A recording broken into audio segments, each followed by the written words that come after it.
Jadi seperti itu. Kalau untuk, pembagiannya itu hanya ada 3, Paleolitikum atau masa Paleo, Mesolitikum atau masa Meso, dan Neolitikum atau masa Neo gitu. Sedangkan Megalitikum itu bukan di masa keempat atau masa Perundagian. Megalitikum itu merupakan bagian dari kebudayaan. Jadi tidak bisa dimasukkan ke dalam ketiga pembabakan ini di Indonesia. Karena Megalitikum ini bisa masuk ke Paleo, bisa masuk ke Meso, bisa masuk ke Neo.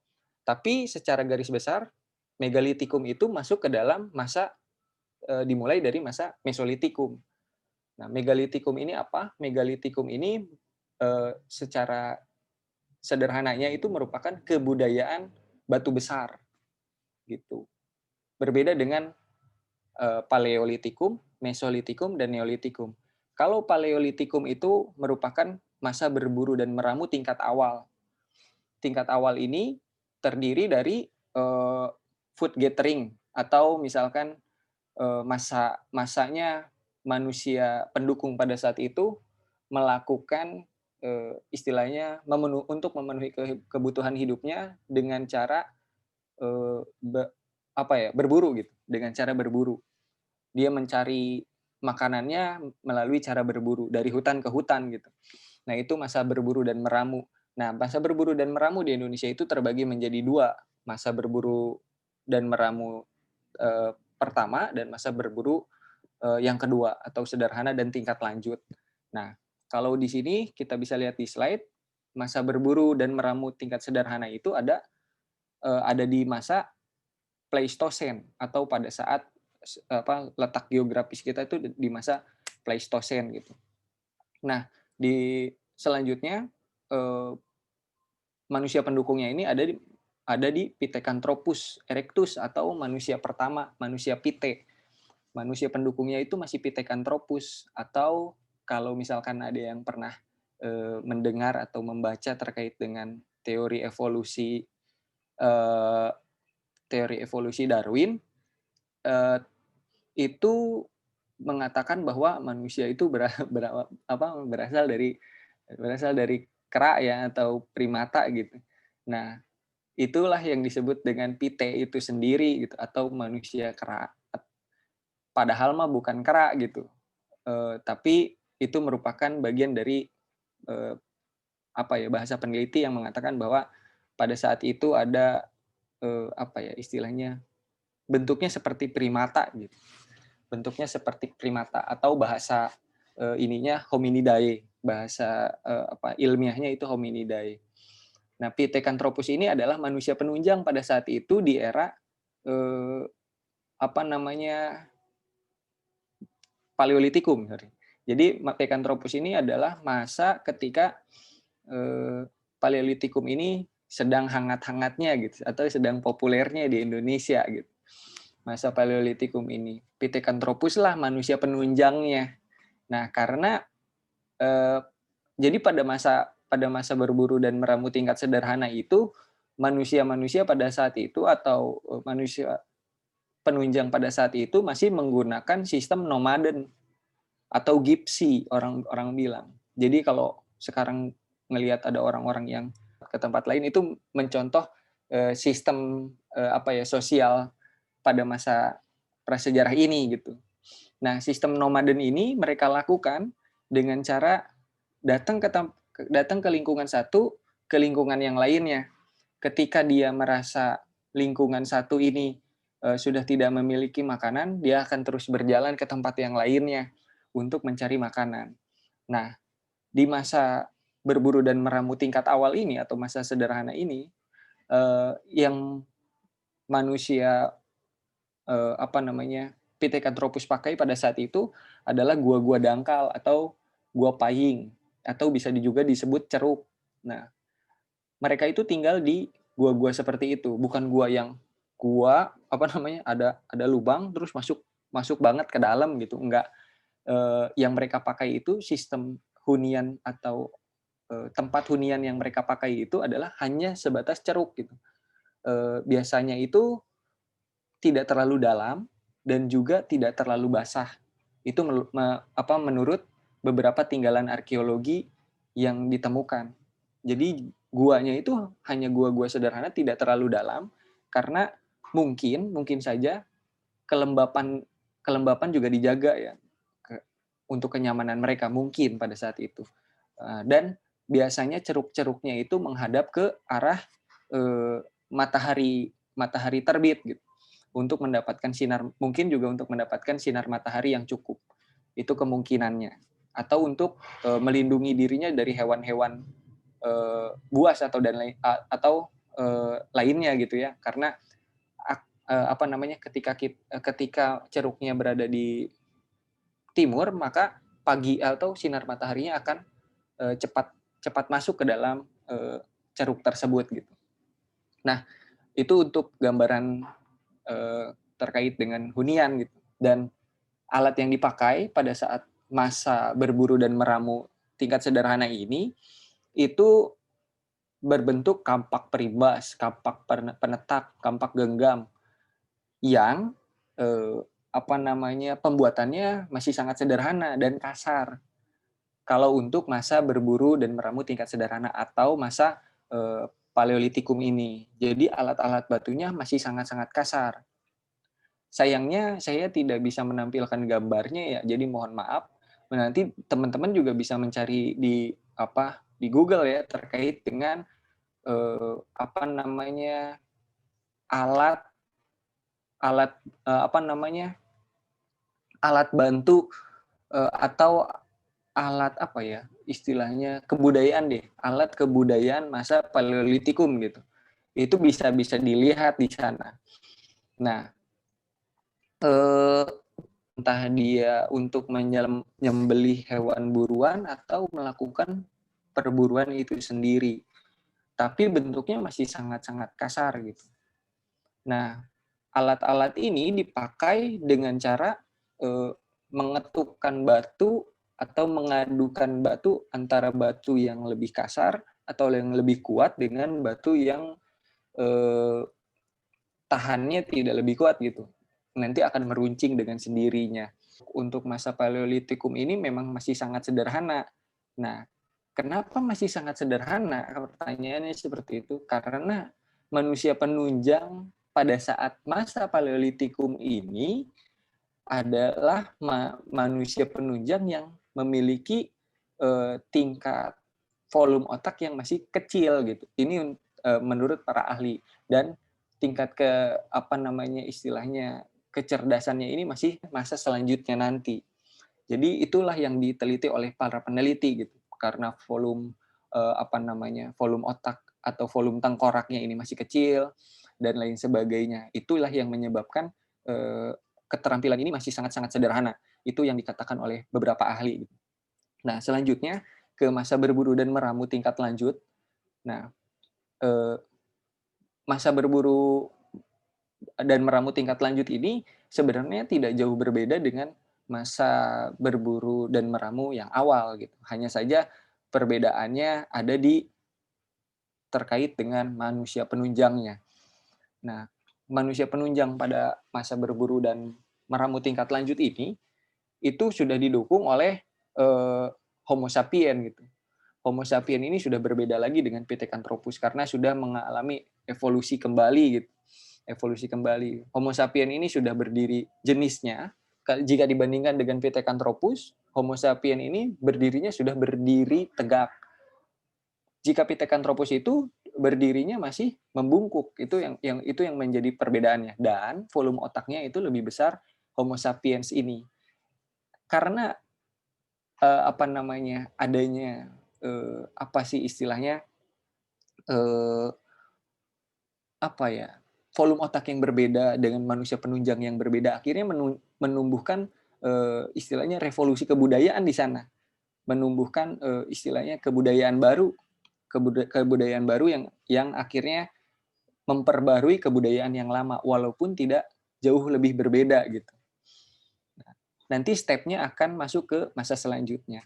Nah, di masa berburu tingkat lanjut ini sistem ininya masih sama gitu, nomaden dari satu tempat ke tempat yang lainnya.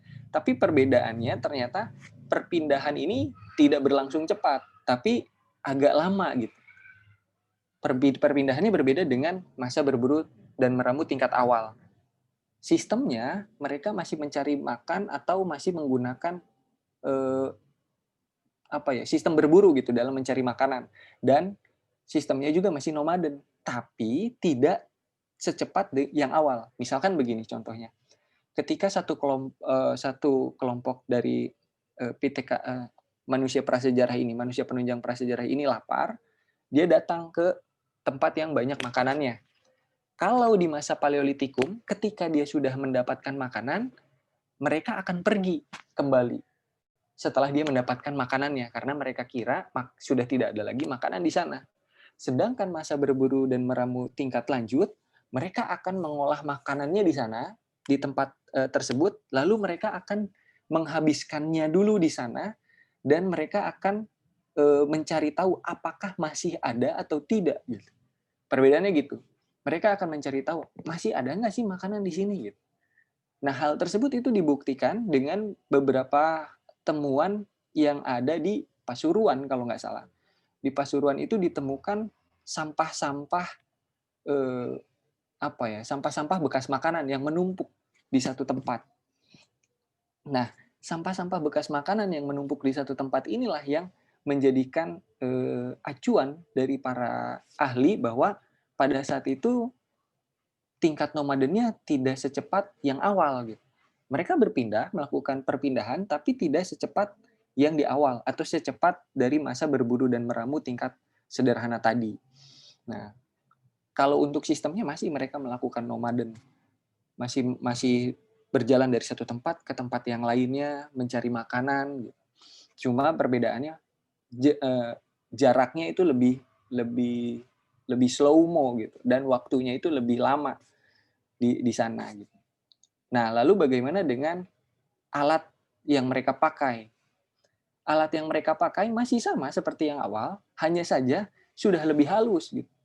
Jadi sudah lebih halus, teman-teman. Kayak misalkan kampak genggam atau flex. Flex itu senjata yang dibuat dari tulang-tulang, entah itu tulang binatang hasil buruan atau memang mereka sengaja ya. Tapi dari beberapa hasil penelitian, itu tulang binatang yang memang bekas makan. Setelah bekas makan, tulang-tulangnya itu mereka gunakan sebagai senjata tajam gitu. Seperti anak panah, seperti pisau-pisau kecil gitu. Jadi tulangnya itu mereka buat patah. Setelah mereka buat patah, mereka haluskan tulang-tulangnya itu. Nah, itu mereka gunakan sebagai senjata atau alat untuk kebutuhan hidupnya sehari-hari gitu. Nah, itulah perbedaan antara masa berburu dan meramu tingkat awal dan tingkat tengah atau sederhana dan lanjut. Perbedaannya ada di manusia penunjangnya yang pertama, yang kedua mungkin ada di masa letak geografisnya ya. Tadi kan yang kalau pertama itu letak geografisnya itu di Pleistosen, kalau yang kedua ini di masa Holosen, masa setelah glacier itu masa setelah masa es gitu. Kalau terkait dengan geografisnya saya kurang mengerti ya. Mungkin nanti kita bisa diskusikan kalau ada kawan-kawan yang juga tahu gitu terkait dengan hal tersebut. Nah, yang ketiga itu ada di alatnya. Alatnya sudah mulai dibuat lebih halus daripada yang pertama. Nah, lalu masuk ke yang ketiga, itu masa bercocok tanam. Nah, masa bercocok tanam ini adalah masa yang disebut oleh para ahli sebagai revolusinya kebudayaan masa prasejarah. Revolusinya kebudayaan masa prasejarah, kenapa bisa gitu pertanyaannya. Kenapa bisa? Karena disinilah letak perubahan drastis itu terjadi gitu. Terkait dengan sudah manusia prasejarah ini sudah mulai bermukim, yang pertama mereka sudah berkelompok dan sadar bahwa mereka tuh harus tinggal di suatu tempat ternyata yang dekat dengan air, yang dekat dengan tempat-tempat makanan, dan ternyata mereka juga sudah melakukan food producing atau sudah mengelola atau memproduksi makanan sendiri.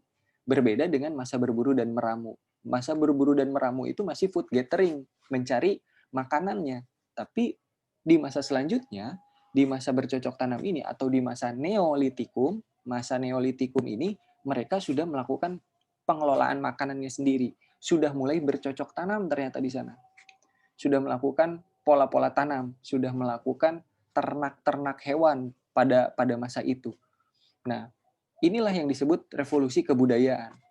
Revolusi kebudayaan di sini juga tidak terlepas dari manusia pendukungnya atau Homo sapiens ini. Homo sapiens ini memiliki tingkat kecerdasan yang lebih baik daripada Pithecanthropus pada masa sebelumnya. Nah, pada masa Homo sapiens ini ternyata manusia-manusia prasejarah ini sudah mulai berpikir kalau mereka itu harus tinggal di suatu tempat. Mereka juga di beberapa temuan juga sudah adanya pakaian dari kulit-kulit kayu dan juga adanya lukisan-lukisan gua yang sudah mulai lebih bagus gitu daripada lukisan-lukisan gua di masa sebelumnya, lebih bagus. Terus juga istilahnya mereka sudah juga dan mereka juga ya terlupa, dan mereka juga sudah mulai memiliki apa ya istilahnya tingkat kerohanian atau apa ya istilahnya religi ya, mungkin tingkat religi juga gitu. Yang tadi saya sudah jelaskan di awal, kan tadi ada megalitikum ya, masa batu besar. Nah, megalitikum ini adalah masa yang bisa dibilang juga kebudayaan yang bisa dibilang juga sebagai kebudayaan rohaninya masa prasejarah. Nah, disinilah di masa bercocok tanam inilah kebudayaan itu semakin membesar gitu, semakin membesar dengan ditemukannya beberapa relief yang sudah memiliki pola. Relief itu ukiran batu bagi kawan-kawan yang belum mengetahuinya. Nah, ukiran batu ini sudah memiliki bentuk dan mereka juga sudah memiliki istilahnya pembentukan dan pemaknaan gitu dari setiap bentuk-bentuk yang mereka hasilkan gitu. Nah, disinilah kebudayaan megalitikum itu berkembang pesat dan berkembang besar dan berkembang secara luas gitu. Sehingga membentuklah karakter-karakter istilahnya kebudayaan dan karakter-karakter sosiokultur yang istilahnya terus terbangun sampai masa klasik. Akhirnya mereka juga bisa membuat senjata dengan atau alat-alat dengan menggunakan besi, karena ada masa perundagian. Masa perundagian ini adalah masa ketika manusia pada era prasejarah ini membangun atau membuat alat dengan menggunakan besi. Nah, karena prasejarah itu juga tidak primitif ya, karena hal yang terlupa juga nih, perbedaan antara sejarah dan prasejarah kan hanya terkait dengan tulisan kan.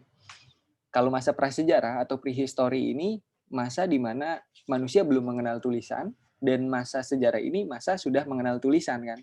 Jadi sebenarnya itu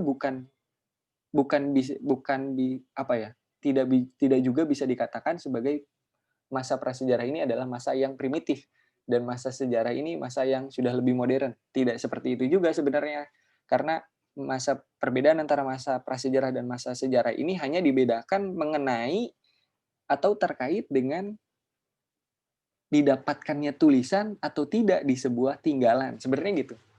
Nah, makanya di masa bercocok tanam di era prasejarah ini merupakan revolusi kebudayaan yang begitu dahsyat. Dan mohon maaf saya sama kawan-kawan semua tidak bisa menampilkan gambarnya gitu. Lupa menampilkan gambarnya karena ada masalah teknis dengan perangkat keras yang saya punya. Mungkin secara garis besar terkait dengan periodisasi masa batu atau periodisasi masa prasejarah sampai sini dulu gitu. Nanti bisa kawan-kawan kita sharing, mungkin bisa ditambahkan oleh kawan-kawan, dan mungkin kawan-kawan juga bisa bertanya, takut ada yang kurang dan lain sebagainya gitu. Mungkin sampai situ dulu. Bagaimana? Oke. Ya, padahal mungkin kita masuk ke sesi bertanya ya. Ini ada yang Bu Umi ya. Bu Umi mau bertanya ya. Yang mau bertanya silakan raisen ya. Silakan Bu Umi.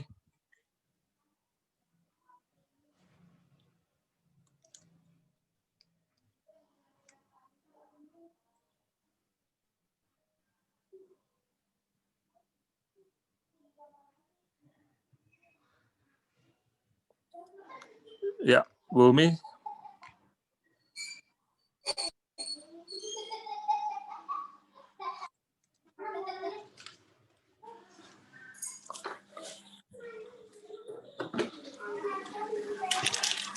Iya, maaf. Ini, tadi saya masuk agak terlambat, nggak tahu udah dibahas atau belum. Saya ingin tanya tahu penyebaran manusia zaman itu, apa hanya kan dulu kan, setahu saya petanya juga belum seperti Indonesia sekarang ya, masih gabung-gabung. Apa, manusia-manusia itu di daerah pantai atau di pedalaman atau gimana gitu?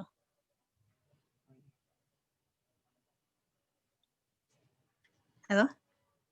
Iya, jadi terkait dengan apa namanya manusia prasejarah itu perjalanannya seperti apa gitu ya. Nah, kalau yang saya tahu, karena ada beberapa teori juga terkait dengan manusia prasejarah ini. Yang pertama dan memang cukup dipakai oleh beberapa orang itu atau beberapa ahli itu ada namanya out of Africa gitu ya kalau nggak salah, out of Africa gitu, keluar dari Afrika. Karena dipercaya manusia pertama ini kan datang dari Afrika katanya gitu. Ada manusia pertama itu di Afrika. Kalau bahasa atau penamaan yang dikenal kerennya itu namanya Lucy gitu. Tapi nama ilmiahnya saya lupa apa gitu. Nah, itu juga salah satu Pithecanthropus. Nah, dari sana ternyata Lucy ini berkembang biak, lalu berkelompok lalu berjalan dan memecah gitu.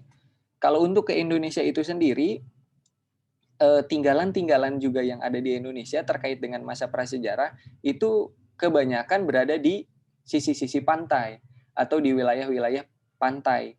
Kalaupun ada di wilayah tengah, mungkin seperti Sangiran dan lain sebagainya, itu juga dapat kita ketahui tempat-tempat tersebut berada di wilayah batu-batu kapur atau wilayah-wilayah kapur. Kalau di masa prasejarah atau di geografi gitu ya, kalau suatu tempat yang memiliki letak geografis berdasarkan atau istilahnya ya, memiliki batuan kapur itu tempatnya tempat tua gitu atau istilahnya apa ya, tempat-tempat purba. Nah, dipercaya oleh beberapa ahli manusia-manusia purba ini ternyata awalnya itu berada di pesisir-pesisir pantai yang setelah mereka ada di pesisir pantai lalu mereka bermigrasi masuk ke dalam kawasan pedalaman gitu melalui transportasi sungai itu. Karena pada masa dahulu atau masa prasejarah sampai masa klasik, transportasi yang digemari itu transportasi air, mulai dari laut sampai sungai itu sendiri. Nah, kalau untuk yang tadi Bu Umi katakan, manusia prasejarah identik dengan pesisir pantai. Setelah mereka masuk ke pesisir pantai, lalu mereka bermigrasi masuk ke pedalaman. Itu yang saya ketahui sih dari beberapa tinggalan arkeologi, mulai dari ceruk-ceruk yang berisikan dengan tinggalan-tinggalan masa prasejarah sampai cap gua itu berada di dekat dengan wilayah kapur dan wilayah pantai. Karena wilayah kapur itu identik dengan wilayah dekat dengan pantai dahulunya. Jadi seperti itu. Begitu Ibu Umi. Mungkin ada yang bisa ditambahkan kalau misalkan ada kekurangan atau bisa sharing juga sekalian. Yang saya ketahui seperti itu.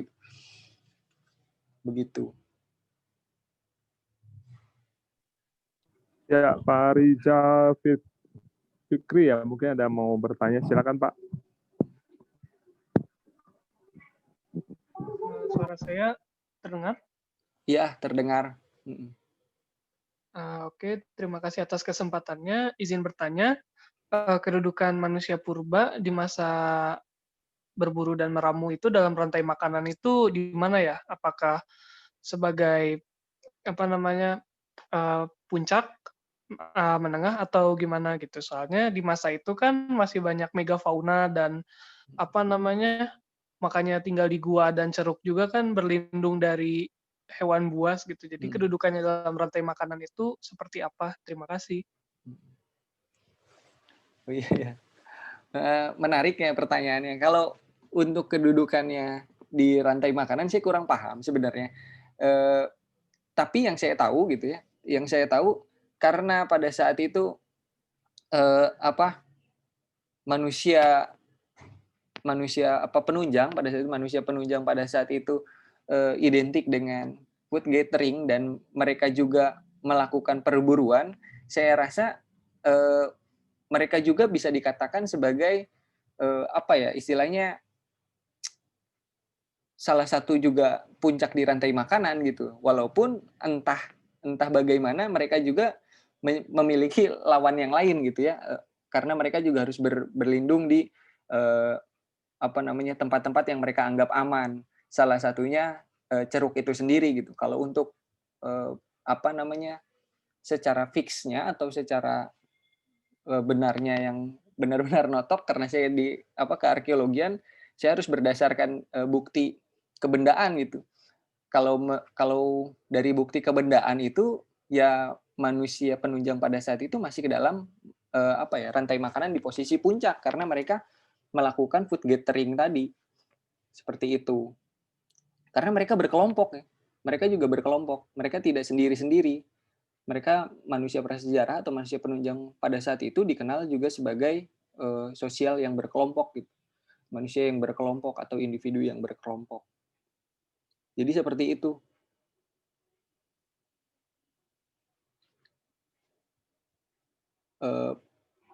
Seperti itu, Kak Rizal mungkin, Kak Rizal Fikri.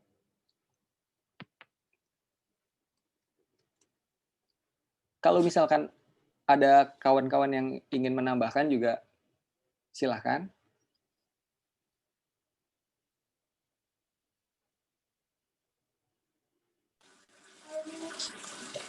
Ya, sahabat kelas yang mau bertanya silahkan raise hand ya, bisa.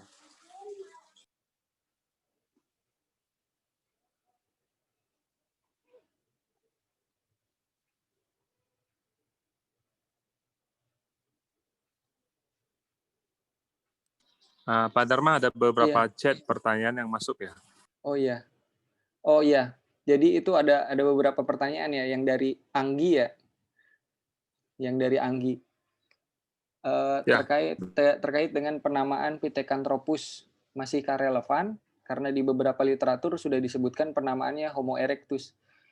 Kalau untuk Pithecanthropus erectus sampai saat ini saya rasa itu masih relevan karena istilahnya ya, kalau misalkan di rantai nenek moyang itu atau rantai kayak misalkan ya pohon keluarga ya, kalau misalkan dibilang pohon keluarga, kalau misalkan dibilang pohon keluarga, Pithecanthropus itu masih ada di paling atas gitu, sedangkan Homo sapiens itu sudah mengalami evolusi dan itu ada di tingkatan yang terbaru. Nah, setelah Homo sapiens menjadi tingkatan terbaru, itu nanti ada kita juga sebagai manusia ini yang sekarang juga sebagai Homo sapiens.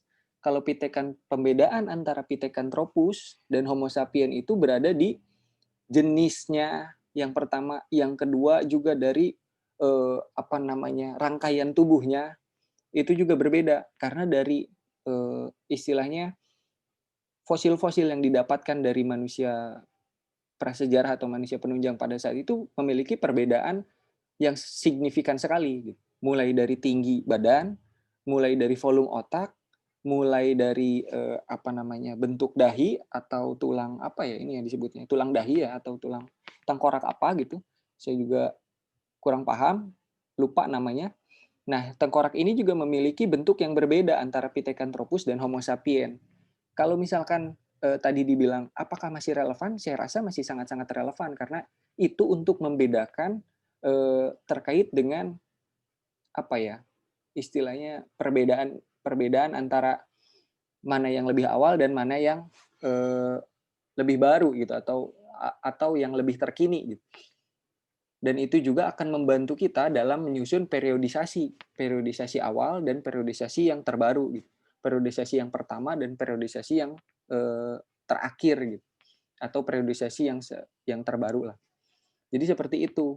Kalau untuk di beberapa literatur, saya rasa literatur masih memakai penamaan Pithecanthropus di beberapa periodik periodik gitu, di beberapa periodisasi manusia penunjang gitu. Karena pite itu bisa dibilang juga kan, pite merupakan arti dari primata gitu. Kalau misalkan ada yang bilang, nah ini lanjut ke pertanyaannya Juslan Abadi kan ya, terkait dengan manusia berasal dari kera berdasarkan teori Darwin gitu. Sebenarnya kalau untuk teori Darwin itu sendiri yang saya ketahui manusia itu bukan berasal dari kera, karena yang dibilang Darwin itu bukan kera tapi primata gitu. Primata itu kan, kalau misalkan primata itu kera bagian dari primata, tapi gimana ya bilangnya ya? Jadi primata itu kan berbeda dengan kera ya. Kera itu adalah primata, monyet adalah primata, gitu. Tapi kera bukanlah monyet. Gitu. Jadi seperti itu. Primata itu letaknya sebagai bungkusan itu, gitu. Bungkusan satu kesatuan, kayak kura-kura, penyu, bulus dan apa gitu. Kayak satu spesies ya Pak ya? Ya, satu spesies gitu. Jadi satu spesies. Nah, primata itu masuk ke dalam cakupan yang sangat luas gitu. Nah, begitu juga dengan Pithecanthropus tadi. Pithecanthropus itu dianggap sebagai mirip seperti primata itu gitu. Jadi bukan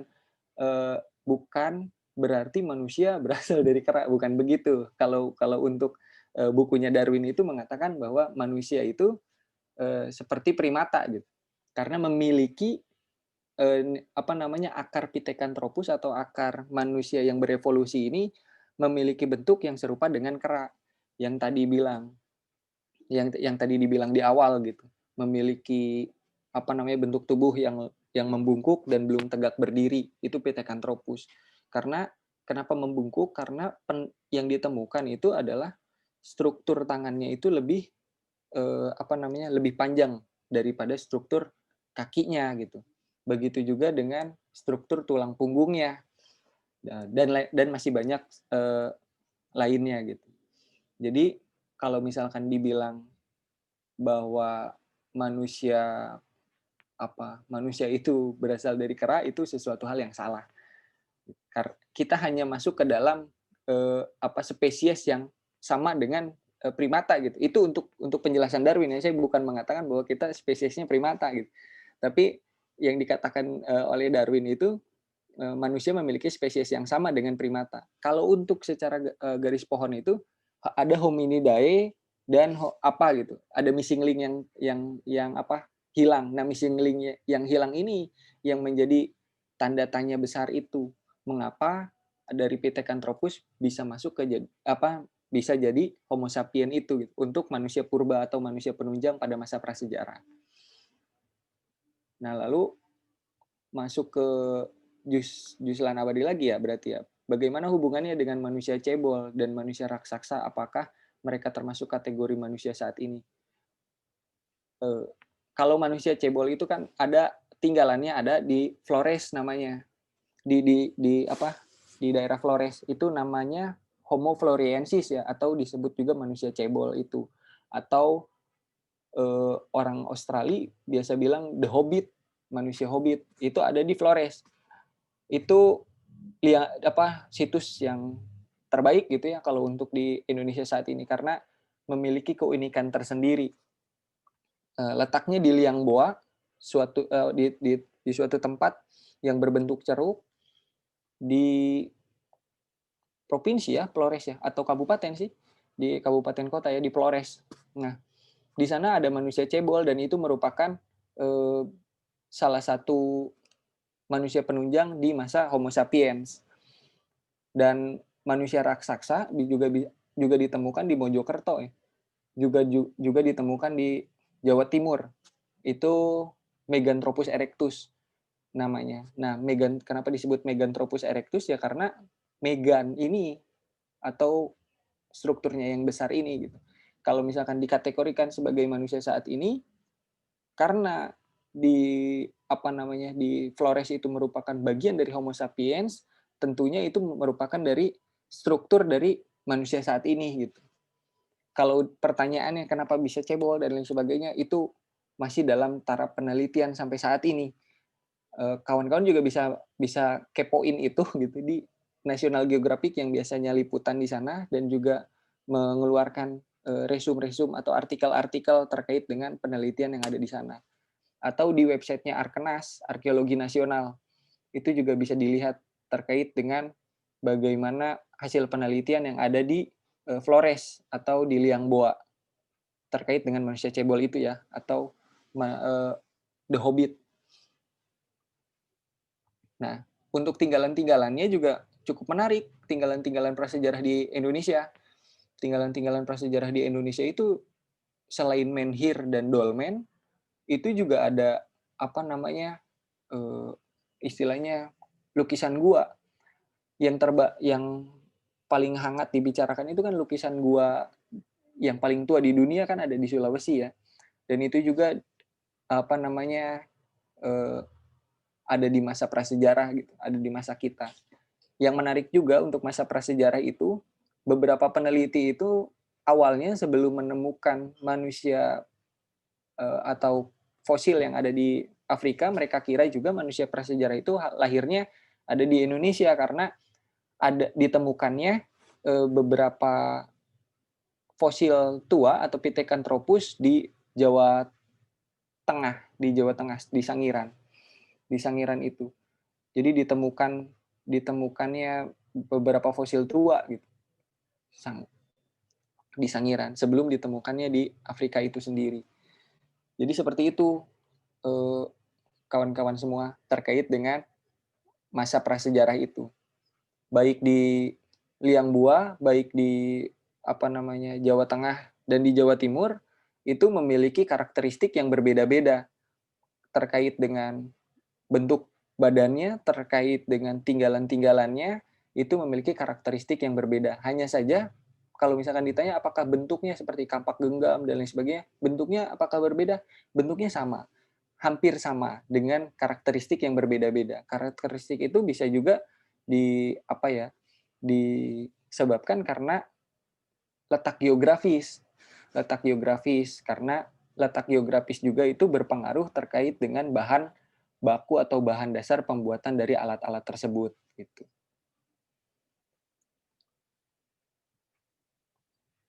Selanjutnya ada di Yasili ya. Mau tanya terkait di masa manusia purba berkelompok saya, apakah saat mereka ketemu satu sama lain, apakah mereka bisa saling bertengkar atau membunuh?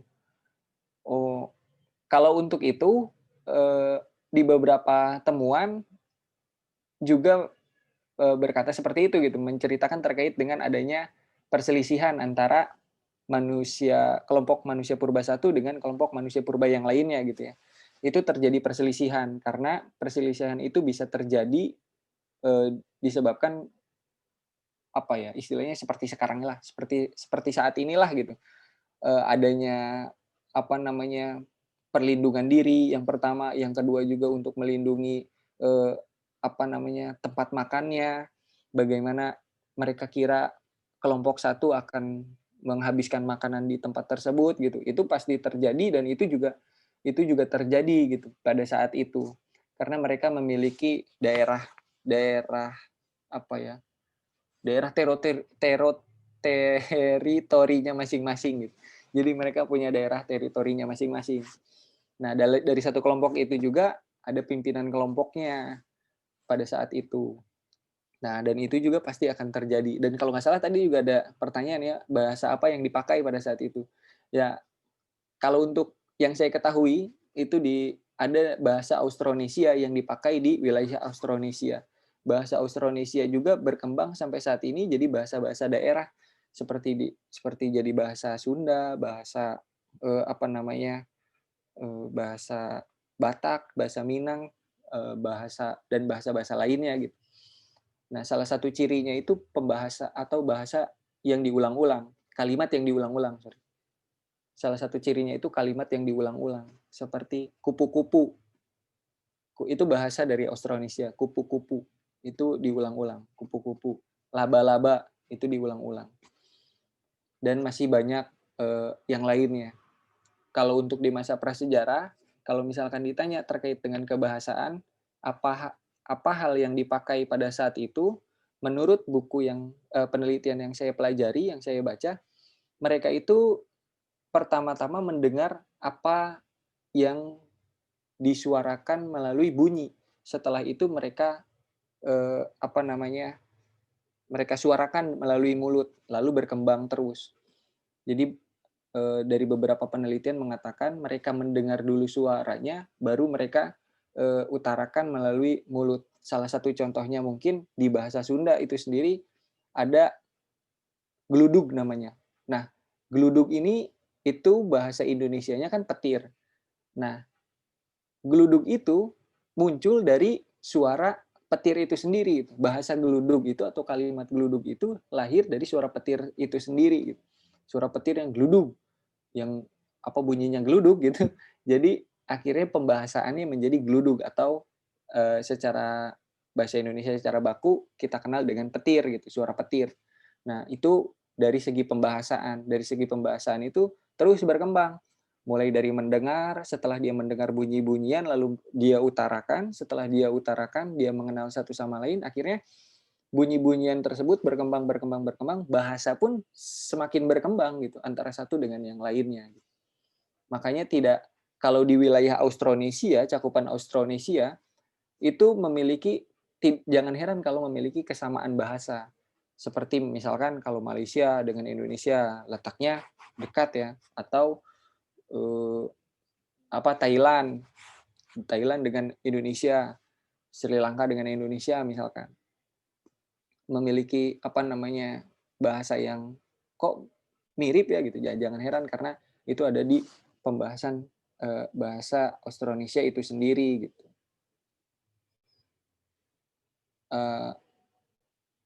Lalu ada Rijal Fikri ya. Bagaimana hubungan antara Homo sapien dan Neanderthal kan. Nah, Neanderthal tuh Neanderdental gitu. Nah, itu hubungannya kalau Homo sapien itu cakupannya besar gitu. Cakupannya besar. Cakupannya itu terkait dengan istilahnya gini. Kalau Pithecanthropus itu manusia pendukung yang memiliki jenis tubuh seperti primata gitu. Nah, sedangkan Homo sapien itu manusia yang sudah berdiri tegak gitu. Nah, kalau Neanderthal ini seperti spesies yang ada di sebuah tempat gitu, memiliki postur tubuh. Neanderthal ini kalau nggak salah ada di wilayah Eropa ya kalau nggak salah. Nah, itu karena bentuk tubuhnya yang besar dan dia merupakan Homo sapien, nah disebutlah ini Neanderthal ini gitu. Kalau misalkan di Indonesia itu ya nggak jauh beda seperti Homo floresiensis itu gitu. Seperti itu. Itu perbedaannya gitu. Kalau hubungannya ya mungkin yang tadi dibilang sama sama siapa ya tadi ya? Terkait dengan keberadaan sama Ibu Umi tadi. Bagaimana mereka datang. Nah, itu pengaruhnya seperti itu gitu. Perjalanan antara manusia purba pertama dengan manusia purba selanjutnya gitu. Karena kan secara teori manusia purba datang dari Afrika, lalu mereka menyebar luas ke seluruh dunia dengan teori out of Africa tadi. Nah, teori out of Africa inilah berkembang di satu tempat ke tempat yang lainnya. Mulai karena manusia pertama atau Pithecanthropus itu dikenal dengan masa nomaden, mereka terus nomaden. Jadi tiada henti gitu berjalan tuh. Tiada henti. Setelah mereka jalan tiada henti itu, mereka menemukan fase evolusi tadi. Karena mereka berjalan itu datang ke tempat yang berbeda-beda, wilayah yang berbeda-beda, memiliki cuaca yang berbeda-beda, suhu yang berbeda-beda, terus ketinggian daratan yang berbeda-beda, terus ekosistem yang berbeda-beda, akhirnya membentuk membentuk struktur tubuh juga yang berbeda-beda.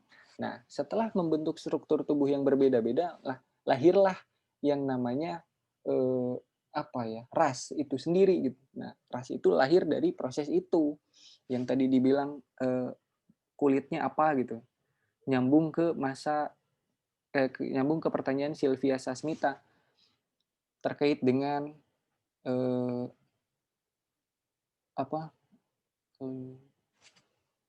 warna kulit mungkin ya ini ya. Jadi masuk ke pertanyaan Sylvia Sasmita tadi terkait dengan warna kulitnya. Itu warna kulit juga berbeda-beda terkait dengan proses alam yang membentuknya gitu, proses karakter wilayah yang membentuknya. Lahirlah ras, lahirlah perbedaan kulit, lahirlah perbedaan jenis tulang gitu. Tulang-tulang di Eropa kan rata-rata besar karena memang di sana cuacanya kan dingin ya, cuacanya dingin. Terus juga alamnya seperti apa. Kalau di Indonesia, kenapa bentuk kulitnya sawo matang dan lain sebagainya? Ya, karena terus disinari matahari, terus juga jenis alamnya seperti ini gitu. Nah, itulah yang membentuk karakteristik manusia purba yang sampai hari ini juga terus berkembang dan terus berubah gitu sampai ke manusia modern. Contohnya kayak seperti orang Indonesia yang menikah dengan orang luar, katakanlah Australia yang identik dengan melanosoid gitu, atau kulit asli sananya gitu, atau manusia asli sananya, atau orang asli sananya yang berkulit hitam dan lain-lain. Nah, itu juga akan membentuk manusia yang baru dan lain-lain. Jadi seperti itu untuk penggambarannya. Apakah